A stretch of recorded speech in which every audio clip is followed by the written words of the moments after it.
السلام علیکم ورحمۃ اللہ تعالی وبرکاتہ۔ جامع رضویہ منظر اسلام کے آن لائن سبق میں آپ کا خیر مقدم ہے۔ آئیے کھولتے ہیں اپنی کتاب شرح جامی اور گفتگو کرتے ہیں ہم ما بقیہ اپنی صاحب شرح جامی کی عبارت پر۔ صاحب شرح جامی اس بات پر یہ بات صاحب شرح جامی نے کہی تھی، واللام فیہا للجنس۔ الف لام سے متعلق ہم نے تفصیل اور کچھ اقسام اس سے پہلی گفتگو میں بیان کیے تھے، لیکن الف لام حرفی غیر زائد کی 4 قسمیں ہم نے اس سے پہلے بیان نہیں کی تھیں، کیونکہ گفتگو دراز ہو رہی تھی، اس لیے ہم نے اسے چھوڑ دیا تھا وہیں پر۔ آج ہم الف لام حرفی غیر زائد کی 4 قسمیں بیان کریں گے۔ انہی 4 قسموں میں سے ایک قسم کی طرف صاحب شرح جامی نے اس کا بیان کیا ہے اور کہا ہے واللام فیہا للجنس، لیکن تفصیل اب ہم آپ کے سامنے پیش کرتے ہیں۔ دھیان سے سنیں بات کو اور ضروری باتوں کو نوٹ بھی کیا کریں۔ جی چلے شروع کرتے ہیں۔ بسم اللہ الرحمن الرحیم۔ پیارے طلبہ، الف لام حرفی غیر زائد کی 4 قسمیں ہیں۔ کتنی قسمیں ہیں؟ 4۔ ایک الف لام جنسی، ایک الف لام استغراقی، ایک الف لام عہد خارجی، ایک الف لام عہد ذہنی۔ ہر ایک کی تعریف کو جانیں گے نا؟ بالکل، ہر ایک کی ہم تعریف بیان کرتے ہیں۔ اگر الف لام کسی کلمے پر داخل ہوتا ہے اور اس الف لام سے مدخول کے مفہوم و ماہیت کی طرف اشارہ ہو، افراد مراد نہ ہوں، تو یہ الف لام جنسی ہے۔ کیا سمجھ میں آیا؟ ایک بار اور میرے ساتھ کہیں، الف لام سے مدخول کے مفہوم و ماہیت کی طرف اشارہ ہو، الف مفہوم اور مدخول کے مفہوم، اس کے ماہیت من حیث ہیا کی طرف اگر اشارہ ہو اور افراد مراد نہ ہو، تو یہ ایسا الف لام جنسی کہلاتا ہے۔ جیسے ہم کہیں الرجل خیر من المرأة، مرد یعنی جنس رجل، ماہیت رجل بہتر ہے ماہیت مرأت سے۔ کوئی خاص آدمی مراد نہیں ہے اس سے۔ تو یہاں پر الرجل کا الف لام لام جنسی ہے، رجل سے جنس و ماہیت رجل مراد ہے۔ اس وقت معنی ہوگا جنس رجل جنس امرأت سے بہتر ہے۔ اور اگر الف لام سے مدخول کے مفہوم و ماہیت کی طرف اس اعتبار سے اشارہ ہو کہ تمام افراد کے ضمن میں وہ ماہیت متحقق ہے، اشارہ تو ماہیت ہی کی جانب ہو، لیکن اس اعتبار سے کہ وہ ماہیت سارے افراد کے ضمن میں متحقق ہے، یہ اگر اعتبار آ جائے تو الف لام استغراقی ہوتا ہے۔ وہ کیا ہوتا ہے؟ الف لام استغراقی۔ مثال جیسے ان الانسان لفی خسر، تو یہاں پر الانسان کا الف لام استغراقی ہے، معنی ہوگا تمام افراد انسان خسارے میں ہیں۔ تو یہاں پر الانسان، ان الانسان میں الانسان میں جو الف لام ہے اس سے انسان کی ماہیت کی طرف اشارہ ہے، اس ماہیت کی طرف اس اعتبار سے اشارہ ہے کہ وہ ماہیت سارے افراد انسان میں پائی جاتی ہے، اس لیے وہی سارے افراد انسان مراد ہیں۔ گویا دوسرے لفظوں میں یہ بھی کہہ سکتے ہیں استغراق سے تمام افراد کی طرف اشارہ ہوتا ہے، مدخول کے تمام افراد کی جانب اشارہ ہوتا ہے، اور وہ سارے افراد میں ماہیت متحقق ہوتی ہے۔ اور اگر الف لام سے مدخول کے مفہوم و ماہیت کی طرف اس اعتبار سے اشارہ ہو کہ فرد معین چاہے وہ متکلم ہو یا مخاطب ہو، متکلم کو معلوم ہو یا مخاطب کو معلوم ہو، اس فرد معین کے ضمن میں وہ ماہیت متحقق ہے، چاہے وہ فرد معین کسی کو بھی معلوم ہو، چاہے متکلم کو معلوم ہو یا بلکہ یہ کہو کہ متکلم اور مخاطب دونوں کو معلوم ہو، یہ کہو جو ہم گفتگو کرنے جا رہے ہیں وہ دونوں کی ہے، متکلم اور مخاطب دونوں کو معلوم ہو کہ وہ ماہیت اس فرد معین میں متحقق ہے، تو یہ الف لام عہد خارجی کا ہوگا۔ جیسے قرآن کی آیت ہے فَعَصَى فِرْعَوْنُ الرَّسُولَ، تو الرسول کا الف لام عہد خارجی کا ہے، کیونکہ الرسول سے فرد معین یعنی حضرت موسیٰ علیہ السلام مراد ہیں، جو متکلم اور مخاطب یعنی اللہ تعالیٰ اور ہمارے نبی صلی اللہ علیہ وسلم دونوں کو معلوم ہے، لہذا یہ الف لام بولیے عہد خارجی کا ہے، یا دوسرے لفظوں میں یہ کہو کہ الف لام سے اس کے مدخول کے فرد معین کی جانب اشارہ ہو، جو فرد معین نفس الامر میں متکلم یا مخاطب کو معلوم ہو، نفس الامر میں متعین ہو وہ، تو یہ الف لام عہد خارجی کا ہے۔ اور چوتھی قسم کیا تھی؟ الف لام عہد ذہنی، اگر الف لام سے مدخول کی ماہیت کی طرف اشارہ ہو اس حیثیت سے کہ وہ فرد معین کے ضمن میں متحقق ہے، فرد معین کے ضمن میں ماہیت متحقق ہے اور یہ فرد معین صرف متکلم کے ذہن میں متعین ہو، مخاطب کو معلوم نہ ہو۔ عہد خارجی اور عہد ذہنی دونوں میں کیا فرق ہو گیا؟ ماہیت کی اشارہ الف لام سے ماہیت کی جانب تو اشارہ دونوں میں ہوتا ہے، بلکہ چاروں قسموں میں ہوتا ہے۔ تو عہد خارجی عہد ذہنی میں فرق یہ ہے کہ عہد خارجی میں وہ ماہیت جس فرد معین میں متحقق ہوتی ہے، وہ فرد معین متکلم مخاطب دونوں کو معلوم ہوتا ہے، اور ذہنی میں یہ بات ہے کہ وہ متکلم کو تو معلوم ہوتا ہے وہ کہ یہ حقیقت فلاں فرد میں، فلاں فرد معین میں کے ضمن میں متحقق ہے، اور یہ فرد معین صرف متکلم کے ذہن میں متعین ہو، مخاطب کو معلوم نہ ہو، تو یہ الف لام عہد ذہنی ہے۔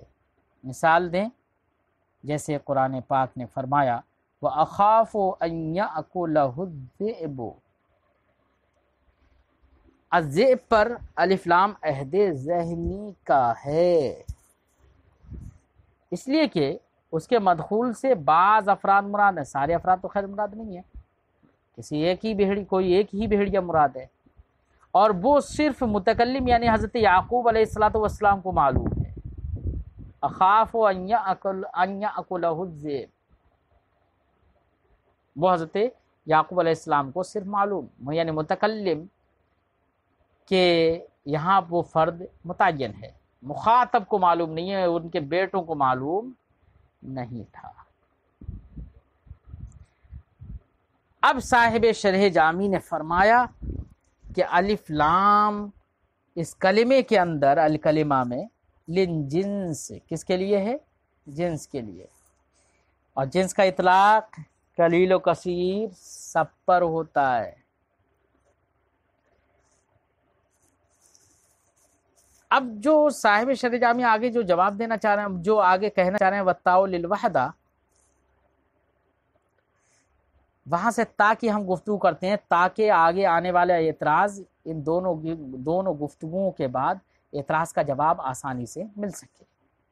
پہلے ہم تا کی بحث کر دیتے ہیں، ابھی تک آپ نے الف لام کی بحث سنی، اب ہم تا کی بحث شروع کرتے ہیں۔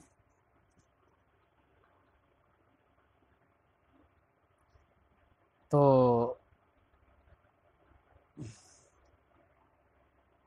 الکلمہ میں تا کس کے لیے ہے، کس معنی کے لیے ہے؟ تا کے مختلف معنی آتے ہیں، اور مختلف معنی میں تا مستعمل ہوتی ہے۔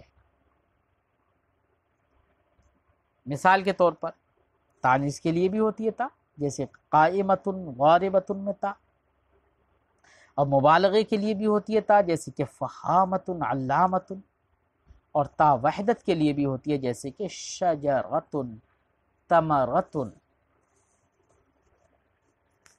بات ذہن میں آ گئی؟ اب ایک سوال، صاحب شرح جامی نے کہا وَالتَّاءُ لِلْوَحْدَةِ، تا وحدت کے لیے، الف لام جنس کے لیے صاحب شرح جامی نے کہا، اور تا وحدت کے لیے۔ اب ان دونوں باتوں کو ملا کر ایک اعتراض ہے، ایک سوال ہے۔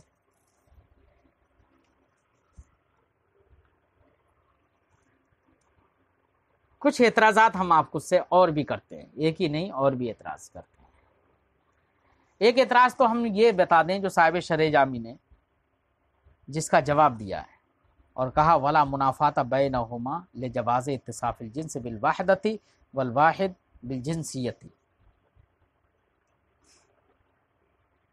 اعتراض یہ ہے کہ جناب الف لام جنس کے لیے ہے، وہ کثرت کا تقاضا کرتا ہے، اور تا وحدت کے لیے ہے وہ قلت کا تقاضا، قلت میں بھی اس کو وحدت کا تقاضا کرتی ہے۔ تا وحدت ہے وہ ایک پر دلالت کرے گی، الف لام جنس کا ہے وہ کثیر پر دلالت کرے گا۔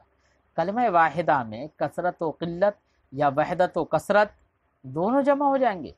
کثرت و وحدت میں تو تنافی ہے، منافات ہے، تو کلمہ واحدہ میں دو متنافی چیزوں کو کیسے جمع کر دیا صاحب کافیہ نے؟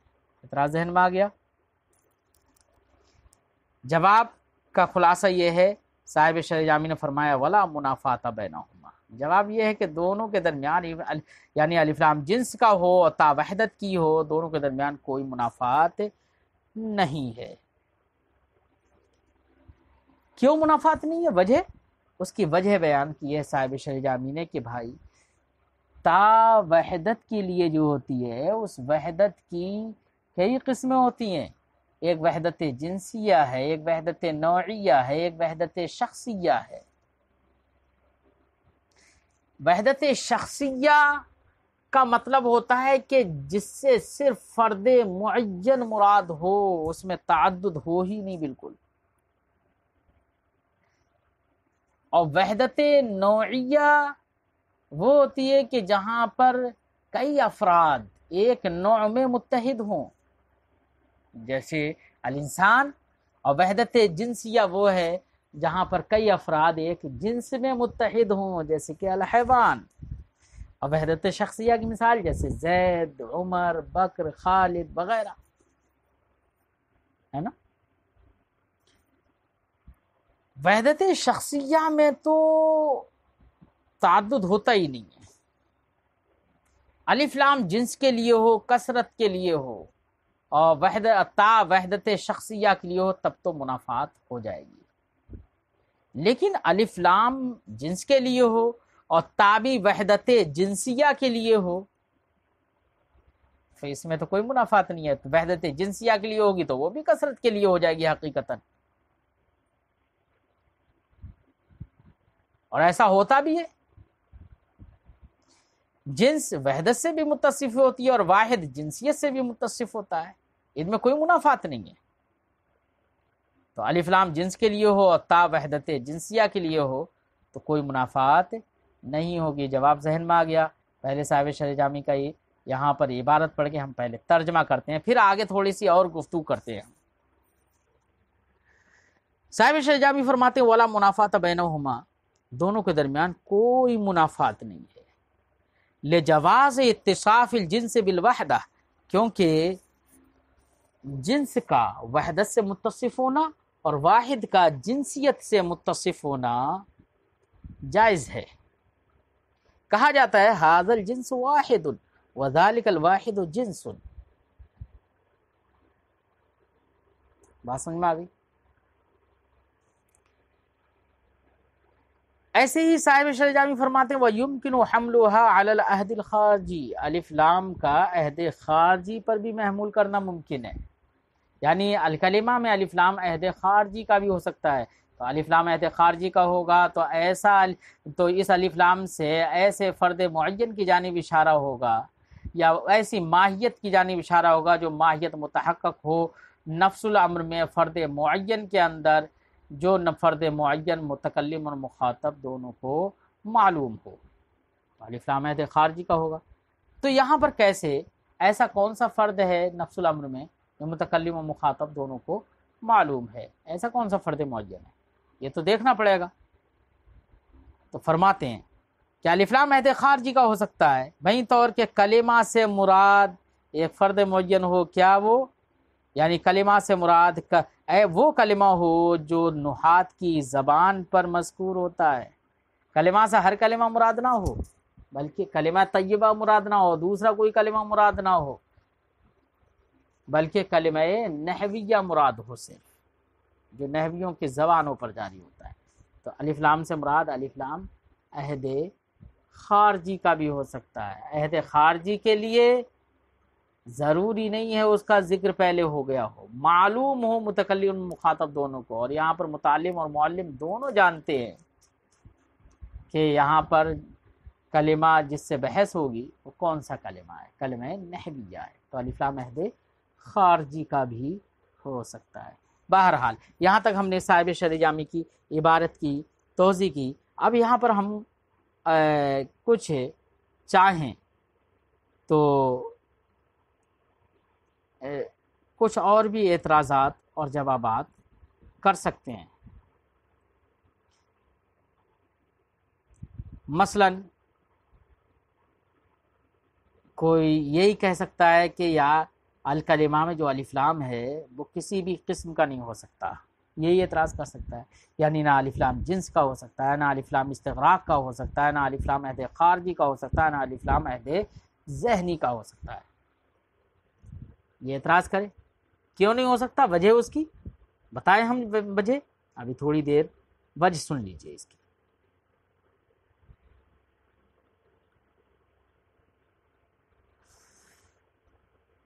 فرماتے ہیں، یا ہم اس کو تھوڑی تفصیل کرتے ہیں کہ الکلمہ کا الف لام کون سی قسم کا ہے۔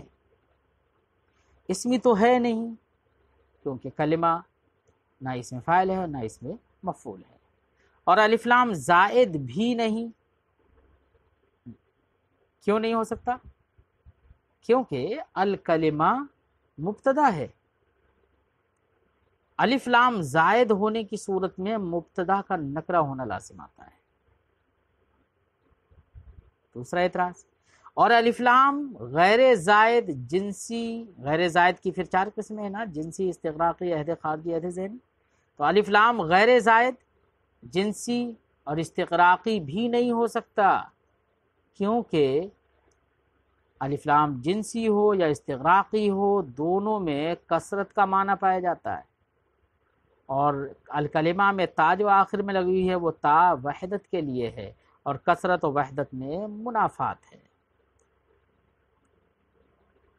اور غیر زائد استغراقی اس لیے بھی نہیں کہ اس صورت میں آنے والی تعریف افراد کی ہو جائے گی، الکلمۃ لفظ وضع لمعنی مفرد، اگر الف لام استغراق کے لیے مان لیا، کیونکہ استغراق سے افراد کی جانب اشارہ ہو جاتا ہے، افراد مراد ہوتے ہیں، تو یہاں پر تعریف کس کی ہو جائے گی؟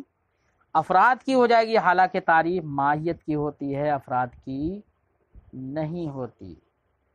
ایسے ہی الکلمہ میں الف لام عہد خارجی بھی نہیں، کیوں؟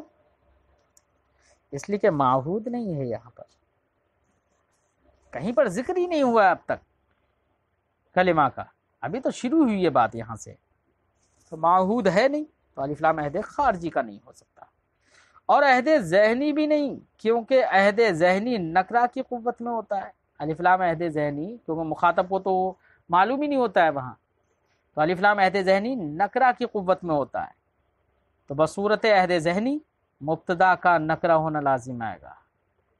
تو آخر الکلمہ کا الف لام کون سا الف لام ہے؟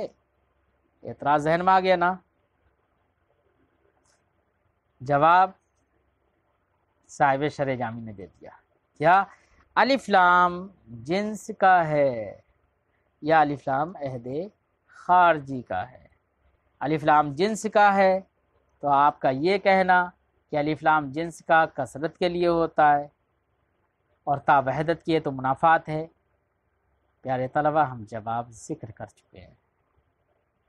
الف لام عہد خارجی کا ہے تو آپ کا یہ اعتراض تھا کہ الف لام عہد خارجی کا نہیں ہو سکتا کیونکہ معہود نہیں۔